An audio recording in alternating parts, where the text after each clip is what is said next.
నమస్తే, నేను సునీల్. భూభారతి సదస్సులో రగడ, పట్టణాల్లోనూ ఇందిరమ్మ ఇండ్లు, అర్ధరాత్రి కాలేజీ కూల్చివేత, పగలు ప్లాస్టిక్ దందా, రాత్రి దోపిడీ. మరిన్ని విశేషాలను మన ఊరు మన వార్తల్లో ఇప్పుడు చూద్దాం.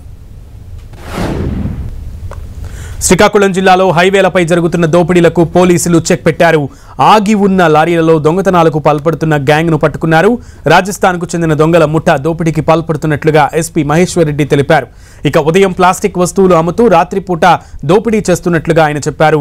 రణస్థలంలో 3 ఏళ్లుగా ముఠా సభ్యులు మకాం వేశారన్నారు.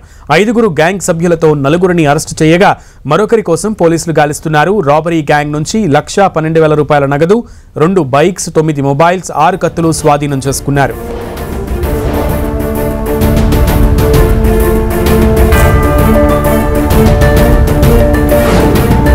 హన్మకొండ జిల్లా వంగపల్లి గ్రామంలో చోరీ కేసును పోలీసులు ఛేదించారు. ఓ గర్భిణీ స్త్రీపై దాడి చేసి పుస్తెల తాడును చోరీ చేసి దుండగుడు పారిపోయాడు. కమలాపూర్లో పోలీసులు వాహన తనిఖీలు చేస్తుండగా ఓ వ్యక్తి పారిపోయేందుకు యత్నించాడు.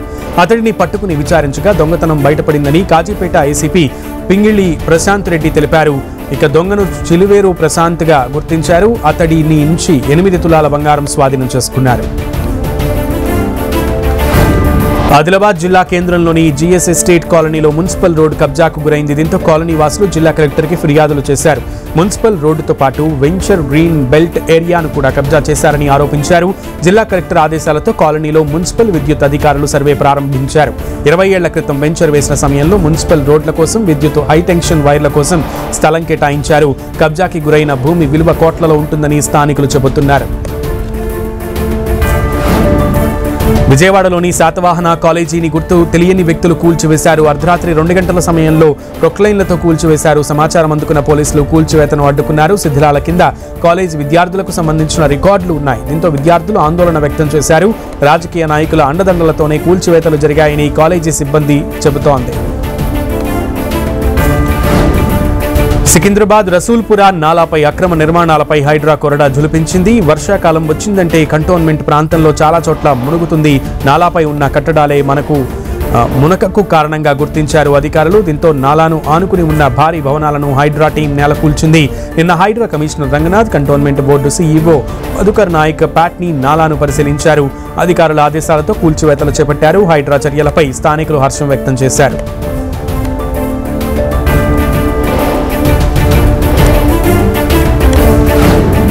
మంచిర్యాల జిల్లా బెల్లంపల్లి మండలం చంద్రవెల్లిలో జరిగిన భూభారతి చట్టం రెవెన్యూ సదస్సు రసాభాసగా మారింది. తహసీల్దార్, రెవెన్యూ సిబ్బంది ఎదుటే రైతులు గొడవ పడ్డారు. అధికారులు సిబ్బంది కోసం తీసుకొచ్చిన భోజనం గిన్నెలతో ఒకరిపై మరొకరు దాడి చేసుకున్నారు. రాజు, రమేష్ మధ్య భూ వివాదం ఉంది. దీంతో వారు గొడవ పడ్డారు. అధికారులు చోద్యం చూస్తూ ఉండిపోయారు. పట్టణ ప్రాంతాలలో ఇందిరమ్మ ఇండ్ల నిర్మాణంపై ప్రభుత్వం దృష్టి సారించిందని మంత్రి పొంగులేటి శ్రీనివాసరెడ్డి తెలిపారు. ఇందిరమ్మ ఇండ్ల నిర్మాణంపై హైదరాబాద్లో మంత్రి సమీక్ష నిర్వహించారు. హైదరాబాద్లోని మురికివాడల్లో జీవనం కొనసాగిస్తున్న పేదలు దూరంగా ఇండ్లు నిర్మిస్తే తమ జీవనోపాధికి ఇబ్బంది కలుగుతుందన్న ఉద్దేశంతో వారు ఆసక్తి చూపడం లేదన్నారు. అందుకే మురికివాడల్లో G+3 పద్ధతిలో ఇండ్లను నిర్మించాలని ప్రభుత్వం నిర్ణయించినట్లుగా పొంగులేటి తెలిపారు. అలాగే వరంగల్, నిజామాబాద్, మహబూబ్ నగర్, నల్గొండ, కరీంనగర్ తదితర పట్టణాలలో కూడా ఇదే విధానాన్ని అమలు చేసేలా కార్యాచరణ రూపొందిస్తున్నామన్నారు. బాపట్ల జిల్లా రేపల్లెలో నిర్వహించిన ప్రజా గ్రీవెన్స్ లో మంత్రి అనగాని సత్యప్రసాద్ పాల్గొన్నారు. ప్రజల నుంచి స్వయంగా అర్జీలను స్వీకరించిన మంత్రి సమస్యలను పరిష్కరిస్తానని హామీ ఇచ్చారు. ప్రజా సమస్యల పరిష్కారం కోసం నిబద్ధతతో కూటమి ప్రభుత్వం పనిచేస్తుందని తెలిపారు. ప్రజలకిచ్చిన ప్రతి ఒక్క హామీని నెరవేరుస్తున్నామని, ఈ నెలలోనే తల్లికి వందనం, అన్నదాత సుఖీభవ పథకాలు ప్రారంభిస్తున్నామని అనగాని తెలిపారు. కేంద్ర ఆర్థిక మంత్రి నిర్మలా సీతారామన్ శ్రీ సత్యసాయి జిల్లాలో పర్యటించారు. పాలసముద్రం సమీపంలోని నాసిం కేంద్రంలో నిర్వహిస్తున్న కార్యక్రమాల్లో పాల్గొనేందుకు ఆమె ఏపీకి వచ్చారు. ఈ సందర్భంగా రాష్ట్ర మంత్రులు పయ్యావుల కేశవ్, సవిత, నిర్మలా సీతారామన్ను మర్యాదపూర్వకంగా కలిశారు. రాష్ట్రంలో జరుగుతున్న అభివృద్ధి పనులకు ఆర్థిక సాయం అందేలా చూడాలని కేంద్ర మంత్రిని కోరారు. కేంద్ర మంత్రి నిర్మలా సీతారామన్ను స్వాగతించడానికి వచ్చిన సవిత తన సింప్లిసిటీతో అందరినీ ఆకట్టుకున్నారు. గోరంట్ల మండలం పాలసముద్రంలో రోడ్డు పక్కన ఓ చిన్న హోటల్కు వెళ్లారు. మంత్రిననే దర్పం చూపకుండా అందరితో కలిసి టిఫిన్ చేశారు. వ్యాపారం బాగుందా అంటూ హోటల్ యజమానితో మాట కలిపారు. మంత్రి టిఫిన్ చేస్తున్న వారితోనూ మాట్లాడి యోగక్షేమాలు తెలుసుకున్నారు మంత్రి సవిత. దీంతో హోటల్ యజమానితో పాటు స్థానికులు ఆశ్చర్యానికి లోనయ్యారు. మంత్రి సవితమ్మను పొగడ్తలతో ముంచెత్తారు. అనంతపురం జిల్లా ఎల్లనూరు మండలం కస్తూరిబా పాఠశాల అదనపు గదుల నిర్మాణానికి సింగనమల ఎమ్మెల్యే బండారు శ్రావణి భూమి పూజ చేశారు. 1,60,00,000 రూపాయల వ్యయంతో అదనపు గదులు నిర్మిస్తున్నారు. వైసీపీ ప్రభుత్వ హయాంలో నాణ్యత లేకుండా నిర్మాణాలు చేపట్టారని విమర్శలు చేశారు. కూటమి ప్రభుత్వం అధికారంలోకి వచ్చిన తర్వాత నారా లోకేష్ ప్రభుత్వ పాఠశాలలపై ప్రత్యేక దృష్టిని సారించారని ఎమ్మెల్యే చెప్పారు. గ్రామంలో కేజీవీపీ స్కూల్ని మరింత వసతులను పిల్లలకు అందజేసే విధంగా కూడా ఒక మంచి టెక్నాలజీతో మంచి నాణ్యతమైన బిల్డింగ్ని కూడా ఈరోజు వాళ్ళకు అందించే విధంగా కూడా మనము ముందుకు. ఇక కడప జిల్లా మైదుకూరు మార్కెట్ కమిటీ చైర్మన్ గా ఏపీ రవీంద్ర ప్రమాణ స్వీకారం చేశారు. ఈ కార్యక్రమంలో ముఖ్య అతిథిగా మైదుకూరు ఎమ్మెల్యే సుధాకర్ యాదవ్ పాల్గొన్నారు. ఎమ్మెల్యే తనపై పెట్టుకున్న నమ్మకానికి తగ్గట్లుగా పనిచేస్తానని రవీంద్ర తెలిపారు. మైదుకూరు మార్కెట్ యార్డ్ను అన్ని విధాలా అభివృద్ధి చేస్తానని ప్రమాణం చేశారు. ప్రమాణ స్వీకార కార్యక్రమానికి ముందు ర్యాలీ నిర్వహించారు.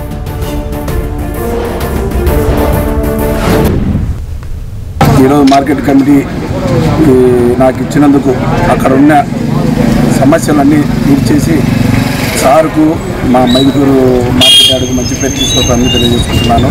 ఈ అవకాశం ఇచ్చినందుకు సుధాకర్ యాదవ్ గారికి మరీ ధన్యవాదాలు తెలుపుతున్నాను.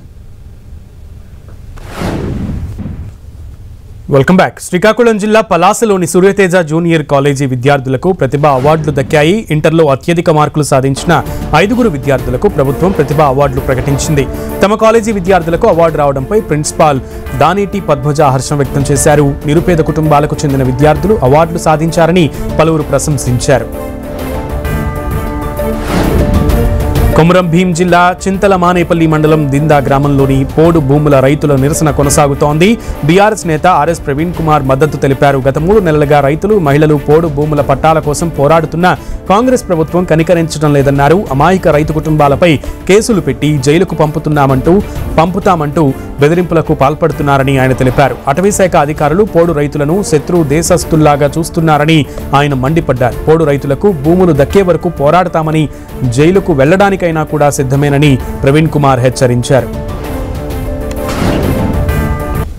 రైతు సంక్షేమ ప్రభుత్వం అంటే ఒకవైపు పొంగులేటి శ్రీనివాసరెడ్డి పెంచికల్పేటలో వచ్చి మేము రైతులను ముట్టుకుంటే అధికారులారా ఖబర్దారన్నారు. సీతక్క కూడా అదే అన్నారు. ఇవాళ వీళ్ళందరూ రైతులా లేకపోతే పాకిస్తాన్ సైనికులా? ఏ విధంగా మీరు టోల్ ఫ్రీ నెంబర్ ఉందన్నారు. టోల్ ఫ్రీ నెంబర్ కోసం చూస్తే ఎక్కడ టోల్ ఫ్రీ నెంబర్ లేదు. ఎవరికి చెప్పుకోవాలా మా గోస? కలెక్టర్ రాడు, సబ్ కలెక్టర్ రాదు, ఎంఆర్ఓ రాడు, ఫారెస్ట్ అధికారులు యూనిఫామ్ వేసుకొని వస్తారు. ఎంతమందిని చంపుతారండి? కొమురం భీం జిల్లా ఆసిఫాబాద్ కలెక్టరేట్ వద్ద ఎమ్మెల్యే కోవా లక్ష్మి ఆధ్వర్యంలో బీఆర్ఎస్ శ్రేణులు నిరసనకు దిగాయి. కలెక్టరేట్లోకి చొచ్చుకుపోయేందుకు ఆందోళనకారులు యత్నించడంతో పోలీసులు అడ్డుకున్నారు. దీంతో పోలీసులు బీఆర్ఎస్ శ్రేణులకు మధ్య వాగ్వివాదం చోటు చేసుకుంది. రెబ్బన, తిర్యాణి మండలాల్లో ఇందిరమ్మ ఇండ్ల పంపిణీలో ఎంపికలో జరుగుతున్నటువంటి అవకతవకలపై విచారణ జరిపించాలని ఎమ్మెల్యే డిమాండ్ చేశారు. ప్రజాపాలనలో ప్రోటోకాల్ పాటించడం లేదని సంబంధిత అధికారులపై చర్యలు తీసుకోవాలన్నారు. కరీంనగర్ జిల్లా చిగురుమామిడి ఎంపీడీఓ కార్యాలయం ఎదుట బీఆర్ఎస్ పార్టీ శ్రేణులు ధర్నా చేశారు. ఇందిరమ్మ ఇండ్లు, రాజీవ్ యువశక్తి పథకాల అమలులో జరిగిన అవకతవకలపై విచారణ జరిపించాలని వారు డిమాండ్ చేశారు. ఇందిరమ్మ ఇండ్ల కమిటీ అధికారులు కుమ్మక్కయ్యి అనర్హులకు ఇండ్లు కేటాయించారని బీఆర్ఎస్ నేతలు ఆరోపించారు. దీంతో ఇళ్లు లేని నిరుపేదలు నష్టపోతున్నారని చెప్పారు.